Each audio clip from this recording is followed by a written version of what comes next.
Hello, everyone. Thank you so much for joining us for the webinar, How to Stand Out in Virtual Presentations and Boost LinkedIn Presence.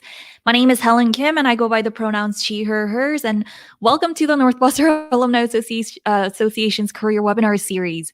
And happy Women's History Month. Yes. So in commemoration of Women's History Month, the NAA Career Webinar Series is featuring alumni trailblazers throughout the month of March to celebrate the achievements and aspirations of Northwestern women all around the world.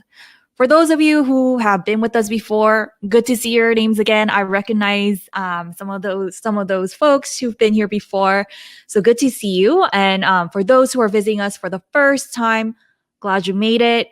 Keep throwing in the chat where you're tuning in from. Would love to see what city and country you're tuning in from today. So keep them coming.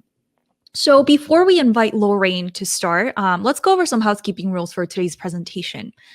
So first off, on the right-hand side of your screen, you'll see a panel with multiple tabs. So the first tab you'll see is the chat tab. So we've been talking on there already, so you're probably very familiar with it.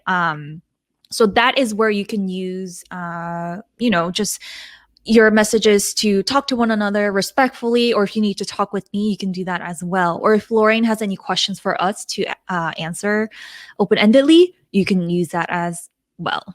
And then the next tab is the Q&A tab. So this is the important part where I would need to ask you to send in your questions using this tab, not the chat tab. If you use the chat tab, I may miss it and I don't want to miss your questions. So if you have any questions during the presentation or at the end, feel free to send in as many questions as you want. We'll try to go over every single one of them, but due to time constraints, we may have to pick and choose, but we'll do our best to answer all of them.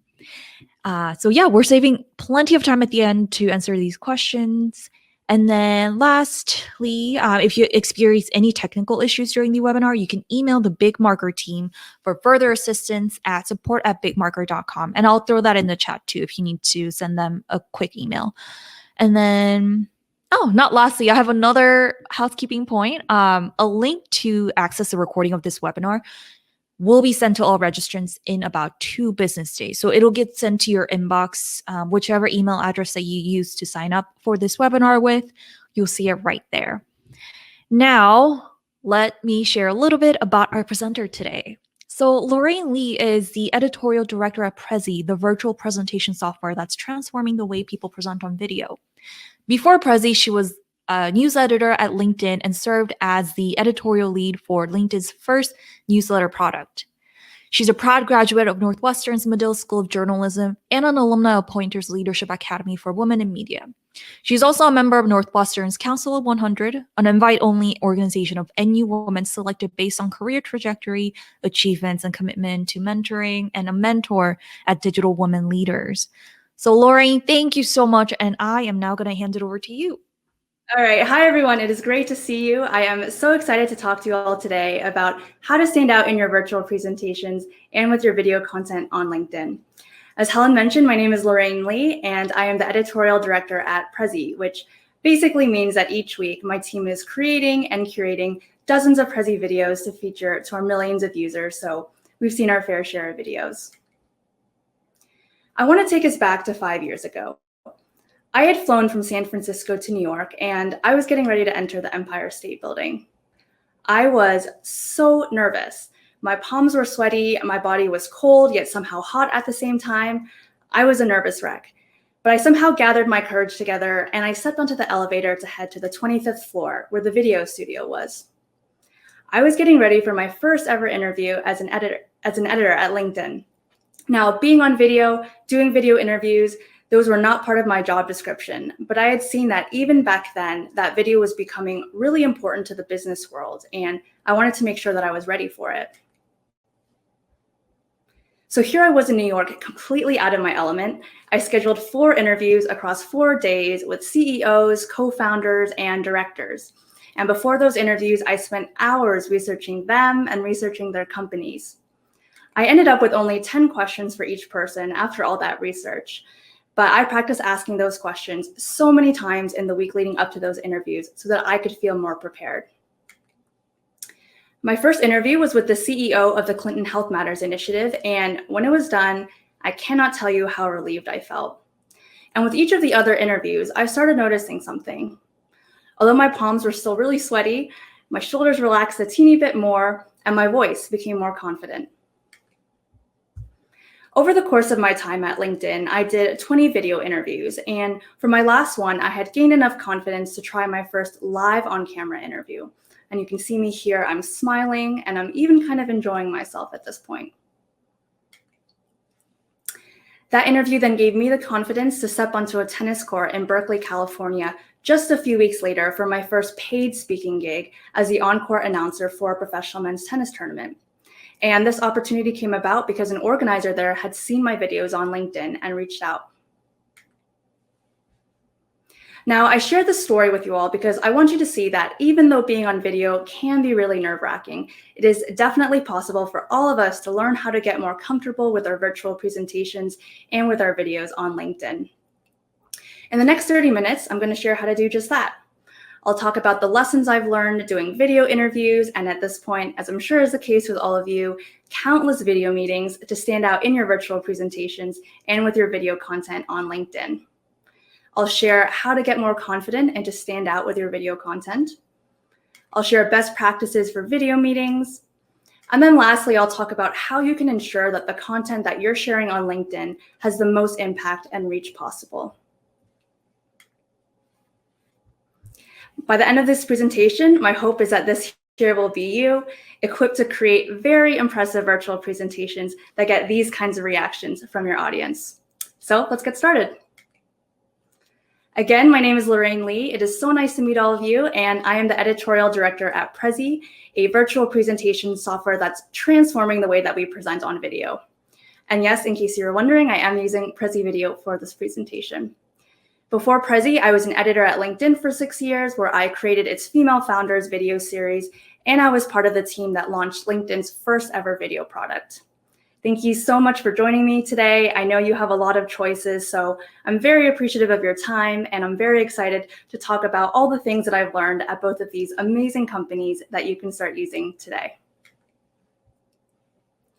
Let me start off by reiterating again that being on camera, whether it's an actual camera or a webcam, is not easy. I mentioned that I've done quite a few video interviews in my time, and at Prezi, I work with a lot of keynote speakers and influencers, and I know that they get nervous too sometimes, and for them, this is a big part of their job. So just know that if you're feeling this way, it is totally normal, and we will talk about some techniques we can use to help quiet those nerves. Now, it also doesn't help the nerves that we have to work even harder to compete with all these priorities and distractions that might take someone away from your virtual presentation. So how do we overcome all of this? For the first part of this presentation, I'm going to share my 3 favorite tips for how to boost confidence, and then 3 more tips about how you can use that confidence to stand out on video. So the first tip I want to talk about here is how to use visuals to your advantage. Unfortunately, this is what we're all too familiar seeing, and I'm sure we've all tuned out to our fair share of these types of meetings. And it's not because of Zoom fatigue, because there are so many videos and other types of video content holding our attention. So ideally, instead of screen sharing, we move towards something like this, where the content is shared in a more interesting way, and my face can still be seen, so you can pick up on facial cues and gestures and other things that are so important in helping us to connect with one another and understand one another in this virtual world. So how do visuals help with confidence exactly? So for me, the main way that I found them useful is that they help to deflect some of the attention away from my face, and it moves it towards the content instead, so it doesn't feel like people are always staring at me. The other thing visuals help do is they help guide viewers through your presentation. So by adding visuals, you're likely creating a stronger presentation, which leads to a more engaged audience, and so feelings on both sides are going to be more positive. Now, I'm sure some of you are thinking, how do I create great visuals? I'm not a designer. I have no idea how to use Photoshop. And my answer to that is to show you this video here. So this is career coach Diana Chan, who is using a template and simply inserting her text and photos into it, just like you would in a PowerPoint. So don't be afraid to start off with a template or something that someone else has made before, because you definitely do not need to start from scratch to create something that looks great. One other approach is to take content you already have, like graphs and charts, and make small changes to them that can have really big impact. So you can see here, this chart was edited to be at half opacity, so I can interact with the content a bit more. And again, the focus is not always on my face, so it relieves a bit of pressure, but I'm still confident because I'm clearly the authority by walking my audience through the content, similar like a teacher in the front of the classroom. The second tip is lighting. So lighting is very easy to fix, but it's often an afterthought for people. So lighting is going to be an important part in boosting confidence. So it may not seem obvious, but lighting does have a psychological effect on you. So I think I can safely say that most of us try to look good on camera, or maybe at this point it's more accurate to say kind of sort of decent with the upper half of our bodies. But lighting does help with confidence and in reducing anxiety because it makes our videos look better, it makes us as speakers look better, and it makes our presentations look better. And if you and your videos look great, you're going to feel good about how you're coming across, which can lead to more confidence. So try to have your light source always coming from in front of you, never from behind, as that will create a backlight effect. And the ideal situation is that you have a window in front of you so that you get natural light coming in from the front. If you still need an extra boost of light, or maybe your setup isn't set up in a way that it's next to a window, try to get a ring light. Pretty decent ones can go anywhere from $20 to $30. The third tip is to set up your presentation space. So having a proper space is going to give a more professional look and feel to your presentation. And similar to lighting, if you look more professional, you're going to feel better about how you're coming off. So before I moved into this apartment here, my bed was literally right up against my desk, and I always felt kind of self-conscious about it and would wonder during presentations, are people paying attention, or are they looking at what's going on behind me? And so spacing issues like these, they can't always be helped, but if any of you are in a similar situation, I would recommend getting some sort of room divider to at least give the illusion that you have a proper workspace. I think when you're starting off, a clean background like Peter or like Jessica are using here usually works best so that your visuals and yourself don't get lost or distracted with what's going on behind you. But once you get more comfortable with this, you can definitely get creative. So some of you may recognize the NPR podcaster Guy Raz here. He chose an outdoor setting for his video, and it looks really great. And he's getting all that natural lighting that I mentioned earlier is ideal. Now that you're equipped with the important technical aspects of your presentation to boost confidence, let's talk about 3 ways that you can stand out. So as I mentioned before, we've all seen those presentations where someone is sitting on a slide for 10 minutes and it is so easy to tune out. I hope this isn't any of you right now, but in those instances, it's just so hard to pay attention. So one of the ways that we can counteract this is by adding movement to our presentations. So adding movement is going to spike your viewers' attention, boost dopamine in the brain, and keep them focused on your virtual presentation. So add a video, use animations, and don't sit on one frame or slide for too long. Now, I can't promise that your next virtual presentation is going to be as exciting as a car chase, but you can definitely get closer to it as you add more movement. So as I'm talking right now, my guess is most of you are watching this video, maybe some of you are glancing over at me, and probably none of you are staring at the picture of the car chase here. So you're seeing firsthand just how impactful movement is in your presentations. As you plan your virtual presentation, it's also important to have a grasp on what you want your audience to think, do, or feel after seeing it. So this is a matrix that was created by author and professor Andrew Abella and modified by Prezi's head of remote, Spencer Waldron. And what this matrix does is it helps you plan out how your audience currently thinks and what they currently do, and then how you want these things to change after they see your presentation. And where Spencer modified this is with the feel column, because emotion is going to be so important in connecting with your audience. And oftentimes emotion is what convinces people, not facts or logic. So take a stab at filling this out before your next presentation. This is what mine looked like for it. And this matrix, it will help you create a better presentation because you'll understand your audience, which will help you build the right message and better know how you want them to think, what you want them to do, and how you want them to feel after they see your presentation. The last tip I want to give in this section to keep your audience engaged is to add a call to action. So we forget so many presentations because there's no follow-up or takeaway. And once they leave your presentation, it's going to be just that much harder to get them back and get them focused on you. So including a CTA before they leave can help with that. Maybe you want them to try your product or connect with you on LinkedIn or even share their feedback after a team meeting. So all of these are great examples of CTAs that would work well and keep your audience engaged even after the presentation is over. So before we move on to talking about best practices for video meetings, let's quickly recap. To gain more confidence, use visuals, adjust your lighting, and create a proper setup. And then to keep your audience engaged and to stand out from the crowd with your videos, you'll want to add movement, use the think, do, feel matrix, and then also include a CTA. So now that we're all going to be exuding confidence and creating amazing virtual presentations and videos, let's talk about best practices for your video meetings, your webinars, and your conferences. The first tip I have for you all is to focus on your framing and your body language. So ideally, your video is going to show the top half of your body. So this is what I often see in meetings. It's great to see your face, but this is a bit close and it can be hard to stay engaged when all you're looking at is a floating head with not a lot of movement.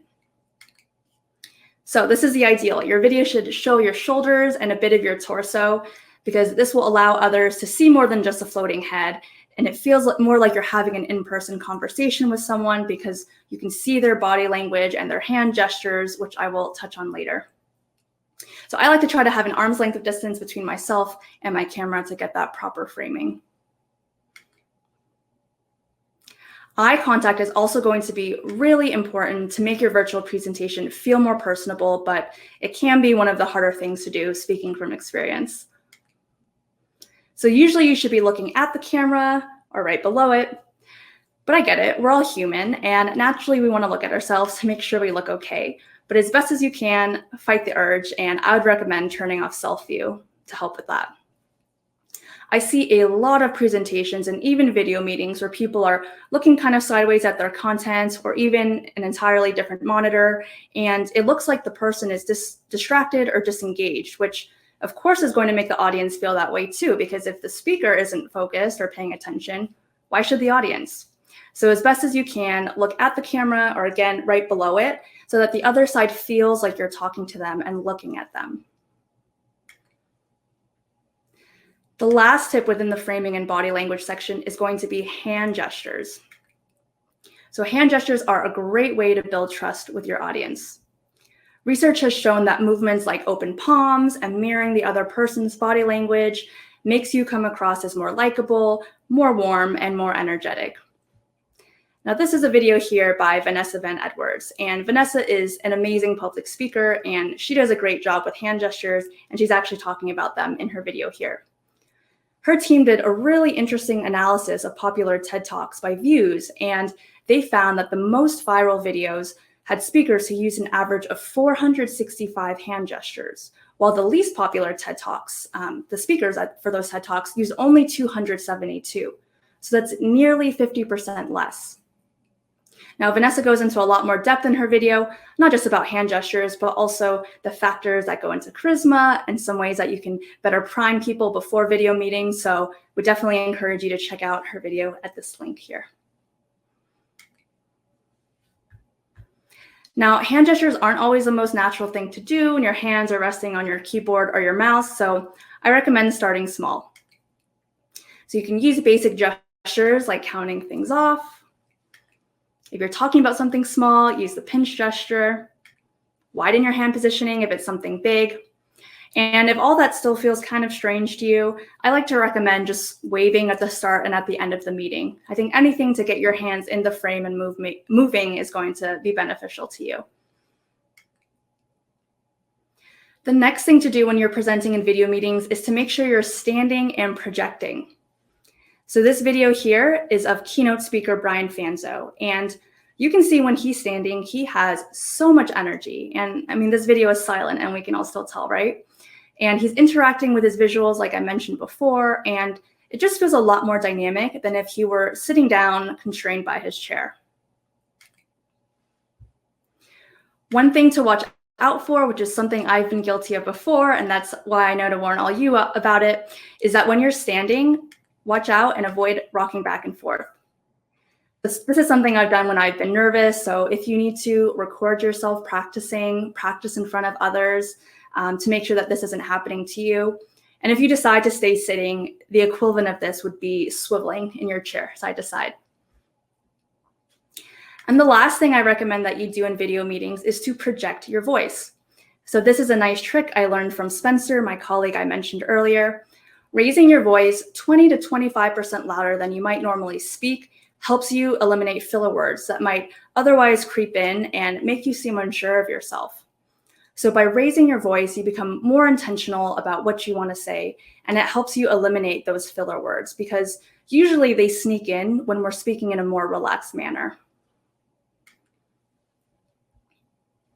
So to recap, best practices for video meetings, webinars, and virtual conferences.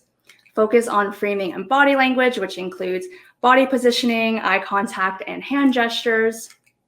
And then make sure to stand up and project your voice and avoid rocking back and forth. Now, the last portion of this presentation is going to talk about how you can shine on LinkedIn with your video content. LinkedIn is a great place to build up thought leadership and to get noticed by industry experts, recruiters, you name it. Years ago, access to posting on LinkedIn was only open to a group of influencers, and these were often executives or CEOs at Fortune 500 companies. But that has since changed, and now anyone can post on LinkedIn. So when I was an editor there, people would often ask how they could become an influencer or be part of the influencer program. And what many of them didn't realize, and contrary to popular belief, was that it's not the influencers who get the most engagement. It's the people like me or like you who are sharing our thoughts regularly and engaging with our commenters and followers. So I want to share 2 examples of people who I think are using LinkedIn really well. So this is Joel Hansen. Joel is a marketing advisor, a TEDx speaker, and a personal brand consultant. And he has nearly 32,000 followers, although I'm sure he's actually surpassed this number since I made this presentation. So how did Joel get all those followers? So the first thing that Joel does well is he posts frequently. Followers know they can expect content regularly from him, and they know that he's going to add something of value to their feeds. So LinkedIn recommends posting at least 4 times a week to start building your audience. Joel also replies to comments. So Joel gets tons of engagement on his posts, and he responds to each and every one of them.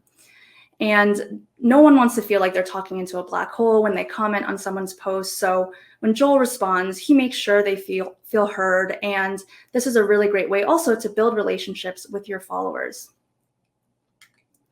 And then lastly, Joel asks questions at the end of his post. So the LinkedIn algorithm does favor conversations over other metrics such as likes. So this is a great way to grab people's attention and to get them commenting and engaging with your content. And I think a lot of people on LinkedIn, they probably have things to say, but they don't always know if it's the right moment or they don't know exactly what they want to say. So asking questions gives them that nice launching pad to go from. So the next example I wanted to share is Jessica Chen. Jessica is a communications expert and an Emmy Award winner with over 16,000 followers. And Jessica and I actually got connected because she had seen my videos on LinkedIn and reached out. And we've been able to work together in a number of ways since then. So here's just a great example of video connecting people and opening the door to more opportunities. So Jessica does a number of things well too. She uses a genuine voice and she shares her experiences and challenges, which I think people really appreciate because most of us prefer to hear authentic experiences over something that sounds very manufactured. And I think this is especially true in today's virtual world. It really allows us to connect with her and feel like we understand what she's going through. Jessica also uses hashtags. So people can follow hashtags on LinkedIn. So next time you use one that someone follows, your post may end up in their feed. And then lastly, Jessica shares tactical advice. Inspirational content is great, but I think tactical advice goes a lot further because people can use it in their daily lives, they can act on it, and if they find it useful, they're going to keep coming back to you for more. Now that we have these great examples to learn from, let's dive into the tips specifically. So the first tip I want to share with all of you for sharing content on LinkedIn is to share videos specifically. So if you all go to your LinkedIn right now, chances are it's probably going to be a lot of written posts, but there are fewer videos. So now's the time for you to take advantage of that and to really stand out with your video.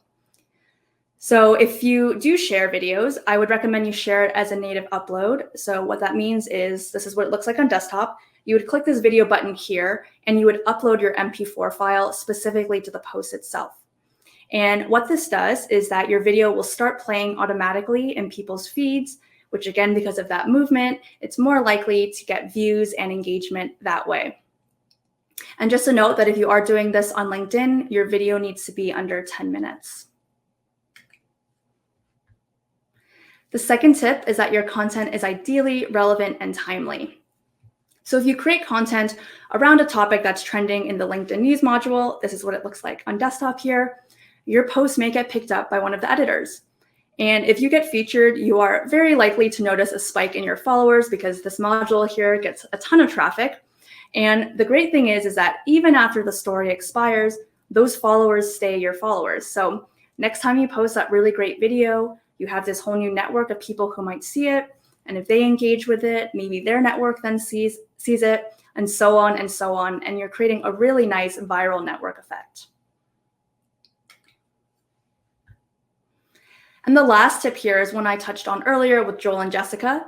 You're going to want to use hashtags so your video can be found by more people.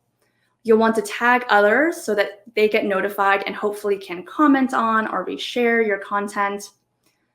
And then you're going to want to ask questions because the LinkedIn algorithm is very focused around conversations. And then I recommend that you all use emojis like this one here. So I think emojis are a really nice way to break up a lot of post copy. And because so many of us use them these days, it's just another way to connect with each other. So to recap, how to build your presence on LinkedIn and share content people will want to watch, upload your videos natively, stay relevant and timely, and use hashtags, tag others, ask questions, and embrace emojis. I have some additional resources here for all of you, which will have even more information about sharing on LinkedIn, but these are all in the handout, so don't worry about writing these down. But this is great resources for sharing and then also how to update your profile. So I think it's very clear, especially from the past year, that video is here to stay. And I want to just pause for a moment to have you all type in the chat and let me know which one or two or more tips really resonated with you, which ones you want to try to help you as you embrace the world of video. So I'll just take a look here at the chat.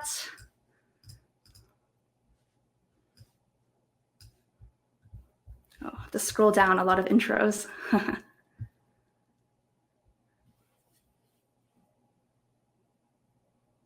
All right, so one person is going to practice standing. That's great. Gives a lot more energy, asking questions, using visuals, eye contact, hands. Okay, great. This is great to see. So I'm glad people are finding the tips useful, and feel free to send me a message on LinkedIn afterwards to let me know about your progress and how things turned out. I would love to hear about it. So we've covered a lot in the last 30 minutes. Let's recap once more. We talked about how to boost confidence and the need to focus on your visuals, lighting, and setup, as well as how to stand out using movement, the Think, Do, Feel matrix, and a CTA. We talked about best practices for video meetings and the importance of framing and body language, as well as standing up and projecting your voice. And then we talked about 3 tips for sharing your content on LinkedIn, including uploading your videos natively, making sure that your content is relevant and timely, and using tags, hashtags, questions, and emojis. So I want to really emphasize that this is not an overnight skill, so please be patient with yourself and just know that with practice and by following these tips, you will get better at your virtual presentations and you will start creating great content that gets you visibility on LinkedIn, which will hopefully open the door to new opportunities. You've all already done the hard part, which is taking that first step to get better, especially for something like presentations, which is so scary to most people. So you should all be really proud of yourselves for taking that step. And I can't wait to see the videos that you create. So for everyone in the audience today, I have a little gift. You can get a free Prezi video upgrade and do what I'm doing today. Or if you prefer, if you have a PowerPoint, you can import your PowerPoint. With the premium upgrade, you can download your videos in MP4 and then hopefully upload it to LinkedIn. You can use presenter notes, you can record in HD, and a bunch of other really great features. So if you're interested, this is where you would go to get it. And then I also recommend that you check out our on-demand resources here. So we share how to use Prezi Video over video conferencing software like Zoom, Microsoft Teams, and all your favorite platforms. And then you can also see examples of really great Prezi videos that I mentioned at the start that my team curates each week. And then we also have some designer resources for all of you.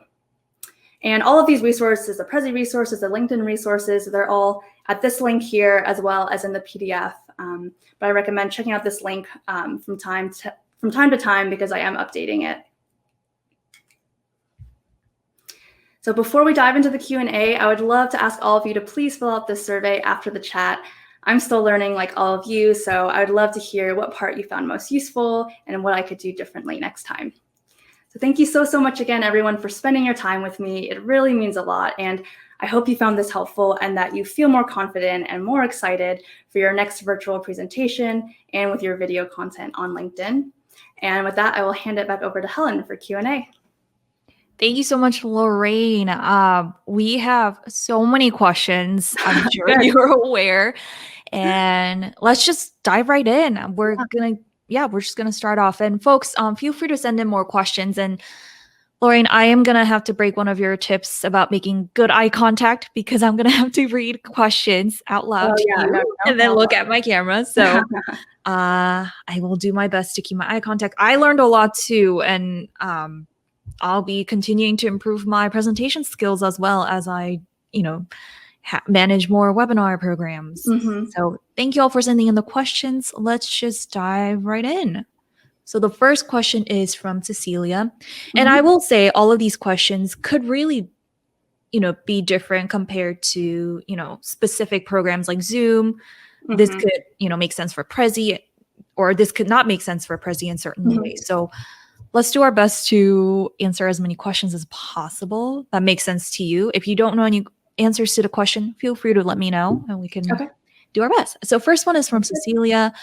How do you get your slides to be next to you while many presentations tend to take up the entire screen and the presenter being pushed to the upper corner in a 1-inch box? Do you have any suggestions for that? Yes, so what I'm using right now, this is Prezi Video. So it's simply a virtual camera. And so in Zoom or Microsoft Teams or whatever program you're using, as long as you can select your camera, you can do what I'm doing. And so I designed this presentation in Prezi itself, but if you, like I mentioned before, if you have a PowerPoint, you could import your PowerPoint into Prezi Video and then your slides would essentially appear right here next to you. So like you said, it's a really nice way to keep the presenter front and center and then also have your content front and center and really just maintain that human connection with your audience. Awesome. Thank you. Next question is from Melanie. So what is your thought on using virtual backgrounds? I don't use them personally. I think they're a little bit unnatural because when you use them, you can kind of see that fuzzy outline around people. And to me, that's a little bit distracting. So I try to avoid using them when possible, but I've seen some really nice ones too. So I think it just really depends on who your audience is. Like, are you trying to cover up something in the background? Like, I know there's some parents at Prezi, maybe their son or daughter is running around and maybe they don't want the people on the other side to see that. So it really depends on your situation, I think. Great, thank you. Next one is from Meryl. So you mentioned using a template. I'm assuming these are Mhm. templates on Prezi. How does one marry the information on a template with the video meeting? Yeah, so we have templates that are optimized for video. So that video example I showed you of Diana, that was specifically made for video. So the content was essentially living on the screen like this already, so that you had the space here for your face to appear. So if you want, you can message me. I can give you the direct link to those video templates, but you'll also find it on the Prezi website. So you can just get started using any one of those, and you can also adjust colors and fonts and things like that to make it more customized to your need. Great, thank you. Next one is from Alfonso. So they're asking if you have any suggestions on where to get the clicker that you're using right now to change the Mhm. slides in the presentation. Yeah, so I'm using the Logitech clicker here. So this is the one that works best with Prezi. But there are other ones out there as well, but this one I just like because it works best with Prezi. So the Logitech clicker. Is that a USB connected one or is it a Bluetooth? This is Bluetooth, yeah, but you Gotcha. charge it with the USB on Gotcha. the side here. Yeah. Awesome. Next one is as someone who's slightly petrified of LinkedIn and social media in general, Mhm. what do you recommend it? And are there any situations where you would not recommend LinkedIn? Yeah, so the way you're feeling, I think a lot of people feel like that, especially with LinkedIn, because it is your professional brand. And so, yeah, I agree. It can be scary, and even sometimes before I post things, I get nervous. And I I worked at LinkedIn for 6 years, so natural feeling. But what I like to recommend to people when they're just getting started is to start off really simple. So share an article link of something that you found interesting or that is relevant to your industry, and you don't need to say anything about it. Just share the article link.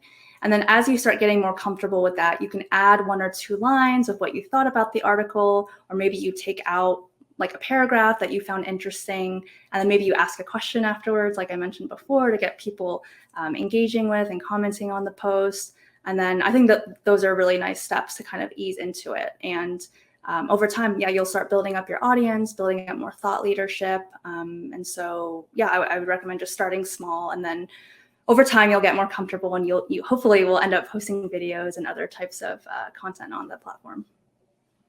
Yeah, it definitely takes practice and Yeah. it gotta take a couple of days to get it more like habitual and so totally understandable. Yeah. Next question is from Alan. A lot of us use PowerPoint as takeaways or as something to provide to the customer slash client later on. Does Mhm. Prezi function in a similar manner? So you'll see the handout that I made today. So I actually made it in Prezi Design. So that's another product that we have. And I took everything from this video presentation and put it there. I don't think for Prezi Video you can save it as a PDF. Otherwise, I would have done it. I think maybe for the presentation tool, you might be able to, but I would need to double check on that. So if you want, just send me a message on LinkedIn after, and I can check in on that for you. Great, thank you. And then at the end, I'll make sure you all have Lorraine's LinkedIn Yeah. profile link so that you all can engage with her. Awesome. Next one is if your organization uses Zoom, which I feel like is the norm for a lot of organizations, Mhm. would you still recommend using Prezi? Yes, we use Zoom at Prezi, and of course we use Prezi Video, so I would definitely recommend it. It's very easy. You just change your camera on Zoom, and then your Prezi Video will appear. And I think your colleagues will be very impressed when they see you pull up your Prezi Video for the first time, just because it is something different and, yeah, just much more interesting than a screen share. Yeah, it definitely is. Just having that video while you were talking, I think that was just such a good way for us to keep engaged and like be like wanting to hear more about what you're trying to talk about using that Mhm. video. So that was awesome. Second, our next question is from Michelle C. Would you recommend placing a second monitor that has audience view on it behind your camera? Um, I don't think you need a second monitor for that necessarily, but if that's something that's important to you, I would, yeah, try it out and see how it feels. I know some people maybe prefer not seeing the audience because it makes them less nervous, but some people like seeing the audience because they can feel like they're talking to someone, and it just feels a little bit more personable. So I would just experiment with it and see what works best for you. Awesome. Thank you. And folks, we're doing our best to monitor all the Q&As that are questions that are coming in. So thank you for your patience.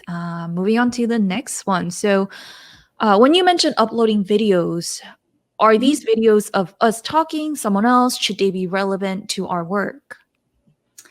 Again, it depends. So if you are trying to become a thought leader in your industry, ideally it's a video of you talking or maybe you interviewing someone. I think that would be a really nice thing to have on there. If you are a video filmmaker and you're just trying to show off your portfolio, then you might show videos of things that you've created where you're not necessarily in the video. So I think it depends, but in general, I think on LinkedIn, both ways kind of help with your thought leadership. It just matters whether you kind of are trying to build your face and your personal brand versus you as like the professional and the content you're creating. Great. Thank you so much. Next one is, do you have a couple of ideas for how to incorporate good video skills into our meeting life where we are speaking in real time, presenting content, responding to other participants, and etc.? Mm-hmm. So this is actually, it's very good timing that you asked this question. So we actually had a big marketing meeting earlier today where we were talking about how we can improve the meetings to just make it more inclusive for everyone. So I'm personally a big advocate of using the raise hand feature or the chat functionality, because I think when you're speaking out in front of a meeting, that's really just that plays to an extroverted personality. And so there are going to be a lot of introverts who maybe want to say something or need more time to process what they want to say or what they want to ask. And so I think assign a meeting moderator, and whoever that person is, just make sure they're giving equal space to all the different options out there to make sure that everyone feels heard and is able to contribute. And, you can also think about things that go beyond the live meeting. So maybe afterwards you have people email in ideas, or you collect things in a Google Doc, or you have like a smaller follow-up or breakout rooms or something like that. It doesn't all need to be done in that one meeting. Yes, thank you for also mentioning about introverts in these meetings. I think a lot of us do tend to get less time to actually speak up because Yeah. you're also trying to navigate not talking over people. So thank you for that. Yeah. Next question is from Po How. Thanks for the presentation. Could you please provide some tips to set up the camera to enhance the eye contact? Yes. So my camera is just in the middle of my monitor, and I just look literally right below it. So I think it's pretty basic positioning, but just, I don't know if sometimes people maybe need like a sticky or something to focus their eyes, because it is hard, because I'm looking for it, but I kind of see like Helen moving over here. So my eyes naturally want to go there. But yeah, just adding some sort of indicator underneath the camera that's where you should be looking, and you'll be good to go. This might be an obvious question, and it's a question coming from me in case anybody else is also wondering. So this would also apply to interviews, right? Virtual interviews. Yeah, I think especially for interviews, that's important. Yeah. Gotcha. They're really trying to get to know you as a person, right? And so if we can Okay. make it feel like they're actually talking to you and you're not just like this or like this, Mhm. like it'll go much farther. Yeah. Great, thank you. This is from Aaron S. What are some tools you use to measure engagement? Does Prezi have built-in tools to monitor attention/participation from attendees? Mm-hmm. So there aren't those features right now to monitor like video minutes watched or anything like that, but there are analytics in terms of number of views, engagement on the videos, and this is for pre-recorded video. Live, that would be something different, and you would probably look to the video conferencing software like Zoom or, again, Microsoft Teams, Google Meet, to see if they have those kinds of analytics, because I think they'll be able to provide it even if you're using Prezi Video in them. Yeah. Was there sorry, I think I missed the other half of that question. Oh Can no, you I repeat think it again? I think you answered most of Okay. it. Yes, yes. Okay. Thank I you think so with much. premium, you'll get like a few more analytics. So if you sign up using that link I shared, you'll be able to have a few more analytics that you can use. Gotcha. Thank you. And then the next one is from David D. How does one get up to speed on software like Prezi? As we get older in our careers, I find that there's not enough time to get into all the details to make it look great, like yours as an expert. I then wind up asking some junior computer expert to help put things together. Mm-hmm. Yeah, so I can speak to Prezi specifically. So we do have live trainings that you can sign up for, and we have a wonderful trainer named Vince. And so I think just starting off there and getting that live training where you can ask questions is going to be really helpful. And yeah, this is, a more advanced presentation, but as I mentioned before, you can start off simpler. And if you have a PowerPoint presentation, which I'm sure many of you do, it takes just a few clicks and you can import it. And that's just a really nice way to kind of ease into it, get familiar with using another product. And then as you feel more comfortable, you can start experimenting a little bit more. Great, thank you. And then for sitting, where is the best position of the computer to look one's best? I think sitting is the same as standing. So you're going to want your shoulders to show and then a little bit of your torso. So just adjust your computer as you need to be sure you're getting that framing. And then just a little tip for all of you. So I have a standing desk. And so initially the framing was off when I would stand and sit. It was just different. And so getting a keyboard tray was super helpful to make sure that the ergonomics were correct and that the positioning would be correct in both positions. Awesome, thank you. I'm trying to stand up a little bit more so that my torso could be shown. Next question is, most cameras are at the top of the monitor. For those presenting, the PowerPoint is below the camera. Thus, many presenters tend to be looking away or below the camera. How can you manage both? I think this is just a lot of practice. So my presentation is below as well, but I'm just staring straight right below the camera. And so I think also practice helps you focus your eye, but then practice also helps you know your presentation really well. So as you practice, you won't need to look at the presentation as much to guide yourself, and you'll kind of know intuitively, okay, this is when I click next and this is the next part. And with Prezi Video, so I also have presenter notes at the top, which is helpful. So those are kind of indicators to me of, if I need to say something at a certain time or when to use the clicker. So that's another option there if you don't want to look right at the presentation itself. Great, thank you. And then this is from Allison. Can you embed surveys into the side where you're putting the content? Is that a possibility? I think it would depend on what format. So I don't think you can embed a survey per se, but if you were able to download it as an image, then you can certainly upload it and have it there. And then you could also do things too, like, zoom into a certain area as well, because I imagine you have a lot of results, so you might need to zoom in, or if you wanted to take up the full screen, you would do like this. That's me as a placeholder.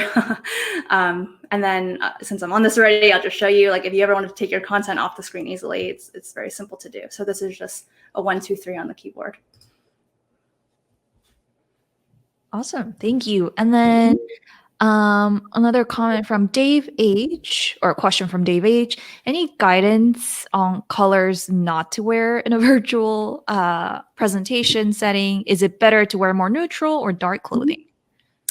I think neutral or dark clothing works. I think adding a bit of color is nice too, to help you pop a little bit more on camera. The one thing I would avoid is just anything with stripes or shapes. I don't know if any of you have been on calls with people who wear that type of clothing, but it just starts looking, especially with stripes, it looks like they're moving on camera, which is very distracting. So just solid colors, essentially, I think is a safe bet. I would agree too. Just having been on a lot of virtual presentations like this, I've noticed that people who do wear darker clothing or neutral colors tend to not distract the audience members and whatnot. Mm-hmm. So let's talk about lighting a little bit. We had a lot of questions from multiple people asking about lighting. So with lighting, would you recommend ring lights, or are LED light boxes better? Do you have any preferences or suggestions? Yeah, so I'm using a ring light right now, and I think it works very well. I also have a photo box on the side over here. But I don't think it's super necessary. This is just me trying to, look the best I can for these kinds of presentations. But I think a ring light to start off works perfectly fine. And again, like, if you can get the window in front of you or just some natural light, I think even better. Yes. It's all about that natural light. Yeah, exactly. Love it. Maria Isabel asked, could you help us understand Prezi video a little bit more? So if we already have Prezi presentations, can they be translated into Prezi video? Yes, they can. So the only thing with your Prezi presentation is you're going to want to move the content off to one side if you want to show your face. If you don't want to show your face, you can very easily transfer that Prezi presentation to Prezi video and just have like a narrated video if that's something that you're interested in. But yes, I think there's also a button in there that you can click like convert to a Prezi video format. So it'll kind of shift your content around. And everyone who has a Prezi account, you have access to Prezi video already. So. And then another question is, could you talk about the use or not of microphones? Mm-hmm. Yes, so I'm using an external microphone. I think they're a good idea. Initially, I was using headphones, but the mic was like rustling against my shirt, so that's why I decided to go with an external mic. I think with an external mic, you just have to be aware of your space. So if you have a really large space, and it might be prone to more echoes, so you might need kind of like a sound blocker around the microphone. I put a towel underneath my microphone to absorb any potential echo. I hope the sound is okay right now. I don't actually have the sound protector right now. But I think, yeah, an external mic is a good idea if you're really trying to up-level your presentation game. Yeah, and I would also say, so I'm using a mic called Samson Q2U. It's not as expensive compared to like a Yeti or whatnot. But sadly, one thing I would not recommend is AirPods. And that's only from my personal experience, because I do record a lot of podcasts for the Northwestern Alumni Association. And I've noticed that AirPods don't collect really high audio quality. Great headphones, I would say. Great headphones. But that's also yeah, I would say that on video calls too. I mean, a lot of people's AirPods like come in and out. So I think anytime they can be wired or just no headphones at all, I think. Yeah, but like external microphones also work, and like even cheap microphones like this one also works pretty well. So no need to spend hundreds of dollars on microphones. Yeah, mine is like a random brand. So but I think with that, we've got through most of the questions, and questions that we didn't get to answer.